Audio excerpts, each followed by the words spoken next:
형제자매 여러분, 안녕히 주무셨습니까? 생활을 주신 하나님 앞에 감사기도합니다. 하나님 감사합니다. 이 새날을 주시고 깨워주시고 은혜 주신 것 감사합니다. 오늘 또 하나님의 말씀과 동행하며 하나님의 말씀에 순종하는 하루가 되게 하옵소서. 예수님의 이름으로 기도하옵나이다. 아멘. 찬송가 265장입니다. 265장. 주 십자가를 지심으로 죄인을 구속하셨으니 그 피를 보고 믿는 자는 주의 진노를 면하겠네. 내가 그 피를 유월절 그 양의 피를 볼 때에 내가 너를 넘어가리라.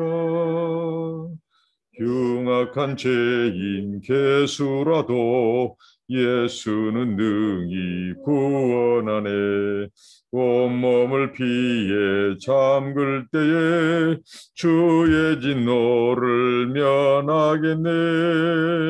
내가 그 피를 유월절 그 양의 피를 볼 때에 내가 너를 넘어가리라. 심판할 때에 모든 백성 행한 일대로 보응받네. 온몸을 피를 믿게 주의 진노를 면하겠네.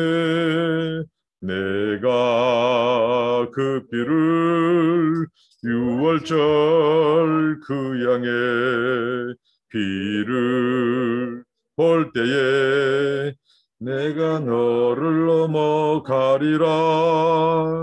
그 주의 사랑 그 신은혜 보혈의 능력 그치하세. 심판의 불이 내릴 때에 주의 진노를 면하겠네.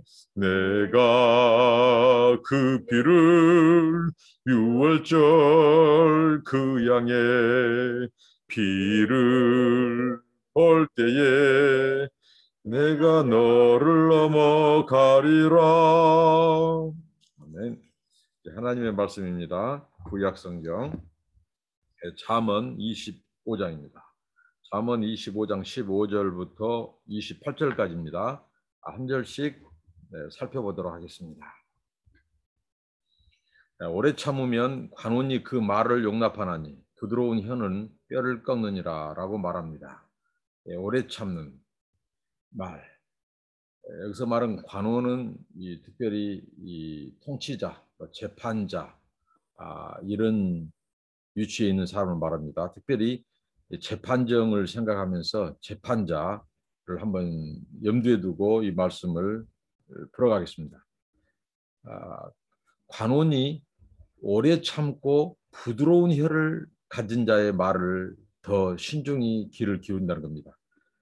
재판석상은 굉장히 긴장을 가져올 수도 있습니다. 그런데 어리석은 자는 그 판사, 이 유력자, 이 권세 있는 관원 앞에서 어리석은 자는 이 부하내동하고 굉장히 말을 높이고 자기의 소리를 높이고 할 수 있습니다. 화를 낼 수 있습니다. 그게 역효과라고 하는 것이죠. 그러니까 이 관원, 이런 재판장, 이 사람은 신중하게, 차분하게, 냉정하게 자기의 할 말을 하고 한 사람을 더 유심히 본다는 거죠. 그런데 부하내동하고 거친 말, 막 화내고 막 흥분되고 가라앉히지 않는 사람, 그렇게 말한 사람들에게는 오히려 역효과, 재판정에서 역효과를 낸다는 것입니다. 그러니까 우리가 어떤 상황, 재판장 앞에 설지라도 자신을 변호할 때 냉정하고 아주 차분하게, 차분한 의조로, 부드러운 혀로 이렇게 해야 된다는 거죠. 그럴 때 그 재판장의 뼈 같은, 이 뼈는 단단함이죠. 부드러운 혀가 뼈를 꺾는다는 것입니다. 뼈는 완고하고 단단합니다. 그런데 부드러운 혀가 아니라 아주 거친 혀, 화내고 감정이 섞인 혀는 상대방의 그 뼈가 오히려 나의 부드러운 혀를 제압하게 만드는 결과를 초래한다는 것입니다. 하나님 말씀은 진리죠. 어느 상황, 특히 간원 앞에서 통치자, 높은 사람, 힘 있는 자 앞에서는 더 정말 부드럽고 냉정한, 신중한 그 혀를 우리가 사용할 때 그들의 마음을 녹이고 움직이고 나에게 더 유리하고 그런 판결이 내려진다는 것입니다. 16절입니다. 너는 꿀을 만나거든 조카리만큼 먹으라. 과식함으로 토할까 두려우니라. 자, 꿀은 예나 지금이나 건강식품이고 꿀은 성경에서 지혜의 상징이고 또 포도주와 함께 기쁨의 상징입니다. 지혜를 상징하죠. 좋은 것입니다. 꿀은. 그런데 이 꿀도 조카리만큼 먹으라고 하는 것입니다. 무엇인지 과도한 것은 좋지 않다는 거죠. 이 꿀. 그런데 꿀은 특별히 자기의 영예를 말합니다. 자기의 영광. 자기의 영화를 지나치게 추구하고 자기를 드러내고 하는 것은 그것은 과시감으로 토할까 두려웁니다. 이렇게 말을 합니다. 과영양, 꿀이라든가 이런 좋은 음식들도 과하게 먹으면 절제하지 않으면 토하게 됩니다. 그게 몸에 역작용을 일으킵니다. 그러니까 좋은 것도 좋은 말, 또 뭐 좋은 일도 자꾸 그것을 계속해서 과할 만큼 한다면 그게 이제 굉장히 감소되죠. 효과가 감소되죠. 그러니까 귀한 것을 귀하게 사용하고 족하게 사용하고 그것을 과다하게 먹지 말고 과다하게 사용하지 마라. 이 말씀입니다. 그리고 17절에 너는 이웃집에 자주 다니지 말라. 그가 너를 싫어하며 미워할까 두려우니라. 손님도 한두 번이라는 말씀입니다. 정말 아무리 가까운 친척, 형제들 집도 벌써 이틀, 3일, 5일, 일주일, 2주 지나가면 달라지죠. 이게 사람의 심리입니다. 그러니까 우리가 이웃집에 자주 다니고 하는 것은 눈밖에 나죠. 싫어한다는 것이죠. 그러니까 지혜자는 바로 무엇이 지혜롭습니까? 이웃집에 너무 자주 다니지 말라. 아무리 친한 사람일지라도 너를 싫어하고 미워한다는 거죠. 정말 손님 치레가 쉽지 않습니다. 그러니까 이것 역시 우리에게 어떻게 사람과의 관계를 해야 될지 지혜를 가르쳐주고 있습니다. 18절입니다. 그 이웃을 쳐서 거짓 증거하는 사람은 방망이요 칼이요 뾰족한 살이라고 했습니다. 여기 등장하는 방망이, 칼, 뾰족한 이 살, 화살 이런 것들은 살상무기죠. 사람을 살해하는데 사용되는 치명적인 손상과 죽음을 초래할 수 있는 물건들인데 전쟁터의 물건들인데요. 어떤 자가요? 이웃을 쳐서 거짓 증거하는 사람, 거짓말로 속이고 다른 사람에게 해악을 끼치기 위해서 거짓을 퍼나리고 그 사람에 대해서 중상하고 비방하는 자, 없는 것을 만들어서 그 사람을 해치려고 하는 그런 말들, 그런 말은 어떻게 했나고요? 다른 사람에게 이 아주 죽이는 인격을 살해하는 그 사람을 치명적으로 해를 끼치는 이런 것들이라는 거죠. 그래서 이웃에 대해서 거짓 증거하지 말고 얼마나 억울한 일이겠습니까? 거짓 증거하고 그 이웃에게 고통을 안겨주는 그런 말이라든가 중상, 비방, 또 거짓을 행하지 말라고 하는 것입니다. 19절입니다. 환난 날에 진실치 못한 자를 의뢰는 부러진 이와 유골된 밭 같으니라. 환난 날은 재앙의 날, 역경의 날, 말 그대로 환난입니다. 그럴 때 어떤 사람을 의지해야 되겠습니까? 의지해도 정직하고 또 지혜로운 자를 의지해야 되죠. 근데 진실되지 못한 자, 악인에게 도움을 청하는 것은 오히려 너가 도움받기는커녕 너에게 더 큰 고통, 더 큰 어려움이 초래될 것이다. 마치 부러진 이 유골된 부러진 발과 같아지는 거죠. 이 환란의 때야말로 우리의 몸이 더 튼튼하고 건강해야 돼요. 또 우리의 뼈는 더 단단하고 건강해야 돼요. 그래야 그 환란을 피할 수 있습니다. 그런데 도움이 없는 악한 자, 그들에게 도움을 청하는 것은 오히려 더 환란을 당한다는 거죠. 그러니까 이것도 지혜입니다. 환란 날에 더 진실된 자를 찾아야 됩니다. 지혜로운 자를 찾아야 됩니다. 그들의 지혜를 얻어서 그 환란을 피해야 되지, 악인에게, 급하다고 어렵다고 이 어리석은 자, 악인에게 도움을 청하는 것은 하등의 도움이 안 되고 오히려 나에게 고통과 일이 더 꼬이게 만든다는 겁니다. 20절입니다. 마음이 상한 자에게 노래하는 것은 추운 날에 옷을 벗음 같고 소다 위에 초를 부은 같으니라. 자, 마음이 상한 자에게 무엇이 필요합니까? 위로가 필요합니다. 그들에게는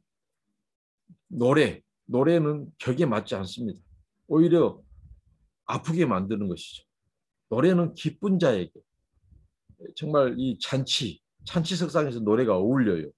잔치석상에서 곡을 하고 눈물을 흘리고 우는 것은 안 맞죠.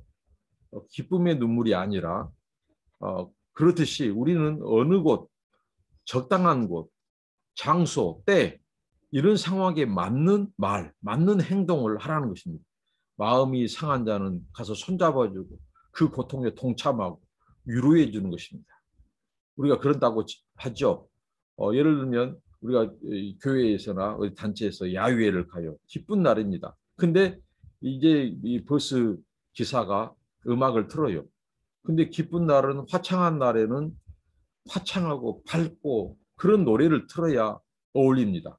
그런데 기쁜 날 잔잔히 깔리는 노래, 비 올 때 들으면 더 어울릴 노래를 틀으면 안 맞다는 것입니다. 심지어 이런 음악도 마찬가지고 말도 마찬가지입니다. 마음이 상한 자에게 함께하는 것은 성경에 이렇게 말씀하죠. 우는 자와 함께 울고 기뻐한 자와 즐거운 자와 함께 즐거워하라. 이게 지혜로운 자라는 거죠. 마음이 상한 자에게 가서 그 앞에서 노래하는 것은 마치 추운 날에 그 추운데 겉옷을 벗겨버린 것과 같다는 거죠. 그리고 소다는 이 소다를 말하죠. 세척제로 사용하는 탄산소다. 근데 이 소다에 식초를 부으면 바로 보글보글하고 발효가 됩니다. 그런 것처럼 화난 사람한테 부채질하지 말라. 여기 우리말도 있죠. 우리말의 자문에. 그러니까 마음이 상한 자 앞에서 노래를 부르면요. 조롱하는 거, 모욕하는 겁니다. 최근 5월 초파일에 이런 예가 있죠. 어느 절에 조계사입니까?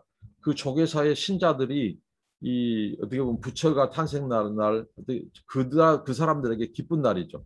근데 그곳 앞에 가서 찬송가를 틀고 막 예수를 믿으라고 하고 예수 안 믿으면 지옥 간다고 하고 이런 말들은 이와 똑같습니다. 어떻게 보면 종교는 다르지만 우리가 사람의 인격 또 이웃에 대한 그 존중을 한다면 그렇게 할 수 없다는 거죠. 그들에게 축하는 못 해줄 망정 말 그대로 초를 쳐서는 안 된다는 거죠. 정말 이 예수 믿는 것은 우리에게 정말 예수 사랑을 전하는 것은요. A를 갖춰야 됩니다. 그리고 상식적이어야 됩니다. 그런데 그들의 절기에서 기뻐하는 날 가서 우리 종교의 교리를 가서 선포하고 외치고 회개하지 않으면 지옥 간다고 하는 것은 이것은 복음을 복음되게 한 것이 아니라 복음을 역겹게 만드는 것입니다. 마음이 상한 자에게 가서는 노래해서는 안 돼요. 그들에게 가서 같이 울어줘야 돼요. 또 그 기뻐하는 자들에게 가서는 같이 기뻐해야 돼요. 그곳에서는 또 울어서는 안 됩니다. 이게 지혜고 상식 있고 양식 있고 교양 있는 사람 또 신자의 모습이어야 된다는 거죠. 21절입니다. 네 원수가 배고파하거든 식물을 먹이고 목마르 하거든 물을 마시우라. 정말 이 원수를 사랑하는 것은 쉽지 않습니다. 근데 원수가 배고프고 줄이고 목말라요. 그러면 잘 됐다 할 수 있는 상황이죠. 너 나에게 힘들게 하더니 우리 집에 그렇게 모질게 하더니 너 벌 받았다. 벌 받아야 된다. 이런 것이 아니라는 거죠. 이 성경 여러 구절에서 말씀하는 특히 로마서에서 사도 바울을 통해서 권면하죠. 원수 갚는 일은 내게 맡기라. 원수 갚는 것은 우리의 속한이 아닙니다. 원수는 하나님이 갚아주셔야 됩니다. 하나님의 주권 속에서 하나님의 방법으로 하나님이 우리의 원수에 대해서 복수한다는 거죠. 내가 원수 갚으려고 하면요, 더 관계들이 다 파괴되고 하나님의 의를 세울 수 없고 나마저도 원수 갚으려다가 멸망의 길로 갈 수 있습니다. 우리가 하나님께서 원수를 갚을 수 있는 유일한 방법, 선한 방법을 가르쳐 주셨어요. 그것은 그 원수를 더 입혀버린 겁니다. 벗었을 때 입혀버리고 줄일 때 배를 채워버리는 겁니다. 목마를 때 물을 주어서 그 목마름을 갈증을 해소해버리는 겁니다. 이 사랑의 방법, 오히려 친절과 호의를 베푸는 것입니다. 이게 원수를 갚는 유일한 방법입니다. 하나님이 허락한 것. 그래서 22절입니다. 그리하는 것은, 그러니까 원수가 배고플 때 먹을 것 주고 목마를 때 물을 주는 것은 피인 숯으로 그의 머리에 놓는 것과 일반이요 여호와께서는 네게 상을 베푸시라고 말합니다. 주시라고 말합니다. 그러니까 이 피인 숯은 이 고대 근동 사회의 풍습을 또 일상을 알아야 됩니다. 자, 피인 숯은 뭐냐면요, 이 근동 사회 사람들은, 팔레스타인 사람들은 화로에 숯을 담아서 간단한 요리들을 했습니다. 그리고 간단한 요리뿐만 아니라 그 일교차가 심하잖아요. 이 사막 기후, 그 팔레스타인 지방의 기후는. 그렇기 때문에 밤에는 추워요. 그래서 추울 때 난로 역할을 한 것이 핀 숯불이었습니다. 근데 그 숯불이 꺼져 버렸어요. 그러면 이웃집에 가서 그 불을, 어떻게 보면 우리 표현으로 하면 꼬아야 돼요. 숯불을 얻어와야 돼요. 붙여와야 돼요. 그래야 요리도 할 수 있고 난로 역할도 할 수 있습니다. 그런데 그것을 가지고 올 때 이글이글 타는 숯불을 머리 위쪽으로 들고, 높이 들고 가지고 온다는 거죠. 그러면 그 숯불은 이웃의 사랑과 호의입니다. 이웃의 은혜예요. 친절입니다. 그럼 그 사람이 그걸 가지고 오면서 이 말씀대로 하면 깨닫는다는 거죠. 아, 나는 저 사람, 저 집에 모질게 했는데 저들은 내게 은혜를 베푸는구나. 호의를 베풀었구나. 그 은혜와 호의와 사랑과 친절의 숯불이라는 거죠. 이웃의 관대함이요. 그러니까 그 사람이 그걸 통해서 깨닫고 자기의 잘못을 뉘우치고 나중에는 마음을 열고 용서를 구하고 관계가 회복될 수 있다는 것이죠. 이게 바로 숯불의 역할입니다. 그래서 사도 바울은 선으로 악을 이기라고 말합니다. 우리가 악인들을 무장해제하고 원수를 이길 수 있는 유일한 것은 선입니다. 악이 아닙니다. 이게 하나님의 원수 사랑의 가르침이고 그 원수를 이길 수 있는 길이고, 원수에게 정말 선한 복수를 할 수 있는 것은 그 원수에게 인자와 사랑과 호의를 베푸는 겁니다. 그러면 하나님이 그들의 마음을 움직이고 회개하게 하고 돌이키게 한다는 것입니다. 사랑이 미움을 이기고 선이 악을 이깁니다. 우리가 악으로 갚지 말고 선으로 악을 이기는 저와 여러분들이 되시길 바랍니다. 그러면 하나님께서 그 원수에게 은혜를 베풀고 사랑을 베푼 자에게 상을 베푼다는 거예요. 상을 베푼다는, 네 원수를 내가 갚아주고 관계를 호전시켜주고 너에게 하나님께서 위로와 상을 베푼다는 것입니다. 그리고 만약에 그 원수가 그 친절에도 불구하고 회개하지 않고 돌이키지 않는다면 그 원수는 그 방식대로 하나님이 심판하신다는 것입니다. 그래서 원수 갚는 일은 우리에게 있지 않고 하나님에게 있습니다. 우리는 그 원수라도 사랑과 은혜를 베풀면 하나님이 그걸 통해서 원수의 마음을 움직이시고 관계를 회복하시고 또 우리에게는 상을, 회개하지 않고 돌이키지 않는 그 원수는 하나님이 갚으신다는 것입니다. 22절입니다. 23절입니다. 북풍이 비를 일으킨 같이 참수하는 혀는 사람의 얼굴에 분을 일으키느니라. 무엇이 사람의 분을 일으킨다고요? 참수하는 혀입니다. 참수하는 혀는 다른 것이 아니라요, 다른 사람에게, 윗사람에게 나의 유익을 위해서, 내게 이익을 위해서 다른 사람을 없는 말을 만들고 거짓으로 이 고해질하는 겁니다. 참수하는 혀입니다. 중상하죠. 모략하고 비방한다는 거죠. 나를 높이고 또 나의 이익을 위해서 타인을 어떻게 보면 낮추고 조롱하고 모해하는 말을 윗사람이나 다른 사람에게 전하는 것, 이게 참소입니다.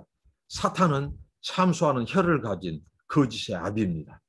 그러니까 이 참소하는 혀는 하나님이 기뻐하지 않고 공동체를 파괴하는 것이죠.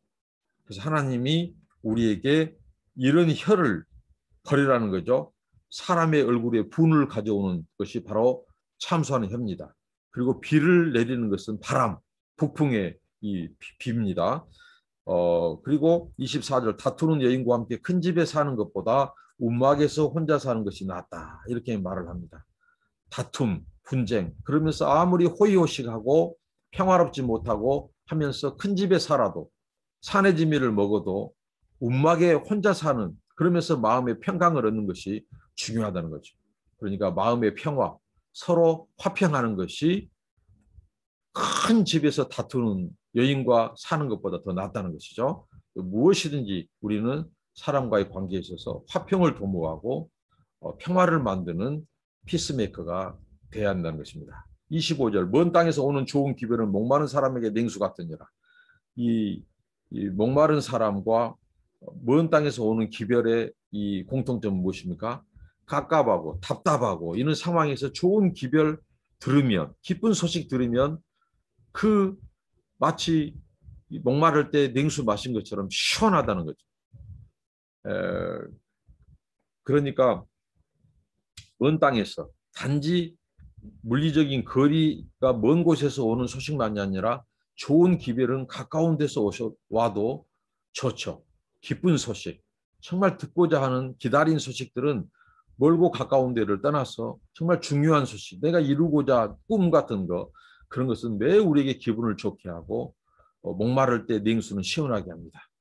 그러니까 정말 우리가 피차 다른 사람에게 이런 관계, 이런 사람, 정말 좋은 소식이 되고 좋은 소식을 줄 수 있는 그런 사람이 되라는 거죠. 특별히 우리 믿는 우리에게 좋은 기별은 무엇입니까? 이 세상에서 가장 좋은 기별, 기쁜 소식은 천상의 소인이 지킨 하나님으로부터 하늘의 소인이 찍힌 그 편지, 그 사랑의 편지입니다. 그것은 하나님의 말씀이고 예수 그리스도, 하나님의 편지 그 자체이신 예수 그리스도, 그는 우리의 좋은 기별입니다. 하늘의 소인이 찍힌 하나님이 보낸 편지, 내가 너희들을 사랑한다. 우리의 죄도 불구하고 우리는 하나님과 원수된 자였어요. 근데 하나님이 우리를 그 죄에 따라서 처치하고 갚지 않으시고 우리를 사랑하사 그의 아들을 이 땅에 보내셔서 그 아들이 하나님과 우리 사이에 놓인 죄, 이 죄의 장벽, 죄의 문제를 십자가에서 피 흘리심으로 해결하시고 부활하셔서 우리의 의가 되어 주시고 우리의 의를 이루셔서 우리를 구원해 주시는 그 사랑, 그게 좋은 기별입니다. 오늘 또 저와 형제자매 여러분들께서 정말 다른 사람들에게 예수님을, 그 사랑을 아직 모르는 분들에게 하나님의 천상에서 온, 천국에서 온 좋은 기별을 전하는 그런 우리가 편지가 되었으면 좋겠습니다. 26절입니다. 의인이 악인 앞에 굴복하는 것은 우물의 흐러짐과 샘의 더러짐 같으시라고 말합니다. 자, 의인이 악인 앞에 굴복하지 말라는 거죠. 악인이 굴복하게 만들어야 됩니다. 의인은 끝까지 의인이어야 돼요. 그런데 그 악 앞에 굴복하면 이제 그 의인의 의는 무너집니다. 의인의 삶은 붕괴됩니다. 의인은 끝까지 타협하지 않는 것입니다. 의를, 빛을 바라는 것이죠. 악함 앞에서 초연하고 타협하지 않고, 만약에 악인들과 타협하고 악을 두둔하고 비호해버린다면 그것은 의인이 될 수 없고 그의 삶은 의롭다함을 평가받을 수 없습니다. 끝까지 의는 불의 앞에 항거가 되고 이겨야 되고 의인은 악인 앞에 초연하고 담대하고 당당해야 되는 것입니다. 주님께서 말씀했죠. 네가 사람들 앞에서 나를 시인하면 나도 아버지 앞에서 너를 시인하리라. 신자의 삶, 불의 앞에 타협하지 않는 것입니다. 불의가 불의하다고 악하다고 말하는 것입니다.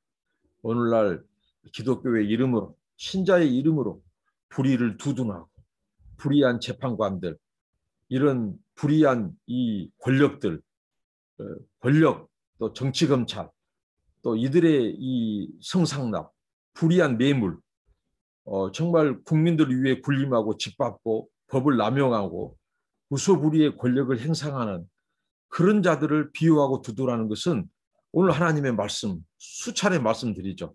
그래서 하나님의 말씀을 거역하고 불의 앞에 타협하는 것은, 악인 앞에 무릎 꿇는 것은 바로 하나님이 기뻐하지 않고 그들을 향한 하나님의 악인들과 함께, 불의한 자들과 함께 하나님의 진노와 재앙과 심판이 있을 거라고 말씀합니다.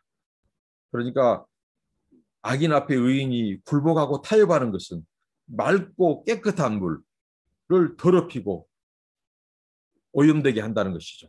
자, 의인은, 신자는 다른 사람에게 어떤 물이 되라고 했죠? 의인의 셈은, 정직자의 셈은 생명의 셈이라고 말합니다. 성경은 이 생명의 셈, 영생을 주는 셈, 영혼을 살리는 셈이어야 되지.